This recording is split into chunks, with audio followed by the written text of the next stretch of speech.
Let's hear from Jeremy Corbyn. He is the local MP here and he has spoken of his shock. I live down there on Seven Sisters Road and obviously was aware of the incident very quickly because of the number of police vehicles and the helicopter overhead.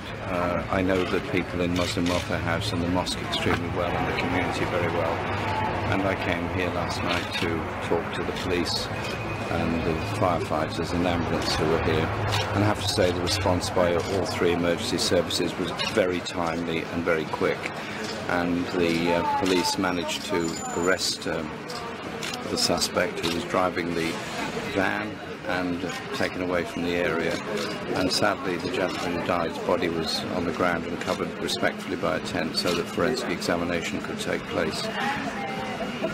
The community here became very angry because in the initial stages this wasn't being referred to as a terrorist attack. Do you think this terrorist attack is being treated as seriously as others?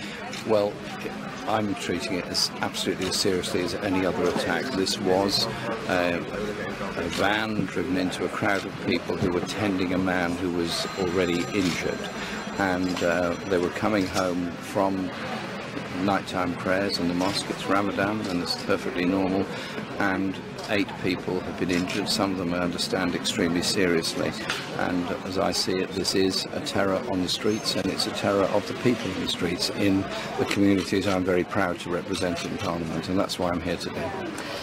It is your constituency. Has the Prime Minister been in touch with you this morning to talk to you about this? Yes, Downing Street have been in touch with us, and I was speaking to the Mayor of London, Sadiq Khan, as well. We had a long conversation at about 4 o'clock this morning whilst I was in Muslim Welfare House, so we were making sure the response was efficient and coordinated, and also to give reassurance to the community of their safety, and reassurance that they are free to practice their faith, they are free to walk about the streets, and people must be able to do that. But I have to say, the stress levels I've met already from people both last night and this morning who are just frightened that something like this could happen again. And so we obviously need efficient and effective policing.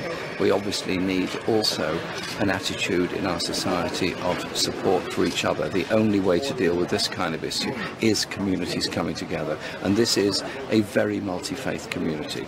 Christians, Jewish, Muslim, Hindu, Buddhist, all live around here, and this is a microcosm of a community working together.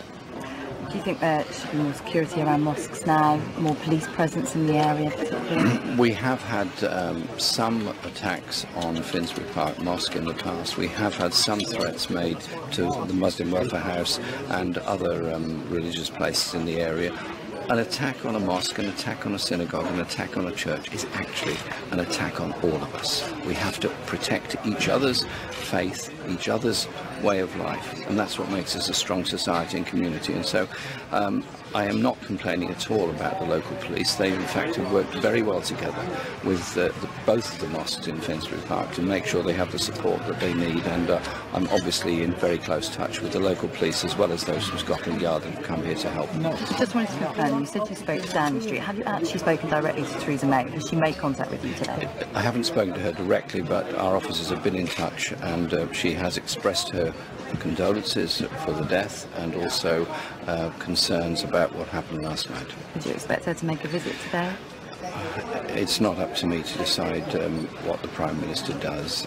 I'm the local MP, I'm also leader of the Labour Party and of the opposition, and I'm obviously here, as you would expect any constituency MP to be present, and these are people that I've represented for more than 35 years. I know many of them extremely well, and I feel their pain today, and I feel their stress today, and I think we have to all reach out and feel their pain and their stress. The only answer to this has to be strong communities together so that these dreadful incidents don't happen.